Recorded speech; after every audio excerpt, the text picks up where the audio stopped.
विकास सिर्फ 5 किलो चावल से नहीं है। देश में विकास होगा जब हमारा बच्चा पढ़ लिख कर काबिल होगा और उसको नौकरी मिल जाएगा। तो हमारी लड़ाई है कि देश में गरीब समाज के लोगों को आज कहीं ना कहीं देश में लोगों को गुमराह किया जाता है कि देखो हम तुमको चावल दे रहे हैं इसलिए तुम हमको वोट दो। तो मुझे लगता है कि इस चीज को लेकर गरीब समाज के, पिछड़े समाज के लोगों को जागरूक करने की आवश्यकता है कि ये देश का चावल जो है वो आपका अधिकार है। रोड अगर बनाना है, स्कूल बनाना है, ये सब आपके अधिकार है। लोग ये करना चाहिए, जो भी सरकार में आएंगे और चाहे देश में प्रधानमंत्री जो भी हो, उनका कर्तव्य है कि ये सब जाति धर्म के लिए, हर गरीब के लिए काम करे। लेकिन कोई काम करके और फिर वो अगर एहसान जताते तो मुझे लगता है कि वो गलत है। और इसके लिए हम लोगों को, देश में लोगों को जागरूक करना, पिछड़े गरीब समाज को, दलित समाज को। चुनाव लड़ने की तैयारी है जी हाँ, निश्चित तौर पे 2024 में पार्टी मजबूती से चुनाव लड़ेंगे। जिस तरीके से हम लोग बिहार में लड़ रहे हैं उसी तरीके से हम लड़ाई लड़ेंगे और मजबूती से। पहले तो हम लोग संगठन को खड़ा करेंगे, का समय है। सोशल मीडिया से एक सवाल सामने आता है, जैसा आप पूरी तरह की वोट काटने के लिए लड़ेंगे। पहले तो अपनी ताकत गाएंगे। लोग लड़ाई लड़ते हैं हम पे राज करने के लिए, और हम लड़ाई लड़े अपने वजूद का, अपने लोगों का हक अधिकार के लिए। और लोग को लगता है कि निषाद का वोट जागीर है हमारा, चुनाव का समय में 5 किलो चावल देंगे, ये वोट हमें मिल जाएगा। तो हम अपने लोगों को जागरूक करेंगे और मजबूती से अपने वोट को अपनी ताकत में बदलेंगे।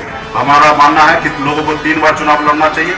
1 बार चुनाव सीखने के लिए, समझने के लिए, दूसरी बार हराने के लिए और तीसरी बार जीतने के लिए। तो हम लोग अभी वो जगह पे आ गए हैं कि चुनाव हराएंगे और उसके बाद अपने लड़ेंगे कि चुनाव जीतने के लिए। तो ये हमारा थ्योरी है। और जीत में, चुनाव में तो आपने देखा कि आपके नंबर के ऊपर सरकार होता है, और हमारे पास जो ताकत है उसी सहयोग से बिहार में सरकार है। और मजबूती से सरकार, माननीय मुख्यमंत्री नीतीश कुमार जी के नेतृत्व में हमारी सरकार चल रही है और हम कंफर्टेबल होकर सरकार चला रहे हैं। और हमारे समाज का, हमारे पार्टी का सारे चीज हम लोग पूरा कर रहे हैं। और ये बात सत्य है कि अगर 4 वाला समर्थन नहीं देते तो भी सरकार नहीं बनता, या 74 नहीं देते तो भी सरकार नहीं बनता। तो सरकार है, आज कह सकते हैं कि बीजेपी पार्टी की सरकार है, 4 पार्टी की सरकार है, किसी एक पार्टी की सरकार नहीं है। झारखंड में भी बाहरी भीतरे का मुद्दा बहुत है। ऐसा लोग कहते हैं कि बिहार से लोग आके अपनी नौकरी छीन ले रहे हैं, भाषा का अतिक्रमण हो रहा है। तो कैसे आप लोग को समर्थन मिलेगा बिहार से आए?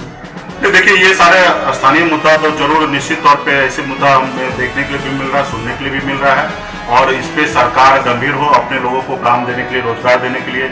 दिल्ली के सरकार को भी देखना है कि पूरे देश में किस तरीके से रोजगार दिया जाए, और हर राज्य को अपने अपने लोगों को रोजगार देने के लिए सोचना चाहिए। और निश्चित तौर पे किसी के अधिकार में दूसरे लोग जाएंगे तो निश्चित तौर पर उन लोगों को तकलीफ होगा। जैसे आज हमें तकलीफ हो रहा है कि देश में संविधान एक रहते हुए हमें निषाद को आरक्षण मिल रहा है, लेकिन हमें कहीं पे राज्य में नहीं मिल रहा है। तो हमें लगता है कि हमारा अधिकार छीना जा रहा है। तो अब जिस तरीके से हम संघर्ष कर रहे हैं उस तरीके से और भी लोग अगर संघर्ष कर रहे हैं अपने अधिकार के लिए, तो मैं इस बात को बुरा नहीं मानूंगा कि लोग को अपना अधिकार के लिए संघर्ष। हमने जो वहाँ पे वादा किया था वहाँ के निषाद भाई से, उस वादे पे हमने उतरा। और आपने देखा होगा कि अकेले दम पर हमने 102 जगह प्रत्याशी उतारा, जिसमें से वहाँ के सरकार के तरफ से, चुनाव आयोग के सहयोग से हमारे 48 प्रत्याशियों ने नामांकन रद्द कर दिया। उसके बावजूद भी 54 जगह मजबूती से हम लड़े और अकेले लड़े और अपने समाज की लड़ाई लड़ रहे हैं। और उसी तरीके से उत्तर प्रदेश में भी, झारखंड में भी हम आए हैं, मजबूती से लड़ाई लड़ेंगे, बिहार में भी लड़ेंगे।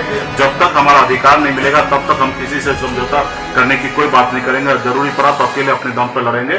और अधिकार हमें आरक्षण दे दे तो फिर हम समझेंगे कि माननीय प्रधानमंत्री जी हमें आरक्षण दिया, तो निश्चित तौर पर हम चाहेंगे कि उनकी फिर से देश में सरकार बने 2024 में। अगर देश में फिर उनकी सरकार अभी है और हमारा काम ही नहीं हो सकता, तो हम ऐसे सरकार से हमें क्या फायदा है जो निषाद का हक अधिकारी नहीं पूरा हो सके। तो हम तो चाहेंगे कि ऐसी सरकार बदले, और बदलने के बाद दूसरा सरकार आएंगे तो हम उम्मीद करेंगे कि वो सरकार पूरा करे।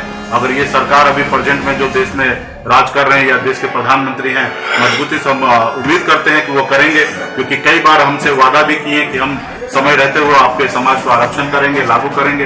तो मैं आज उम्मीद से चल रहा हूं, लेकिन मुझे लगता है कि अपनी भी तैयारी रहना चाहिए।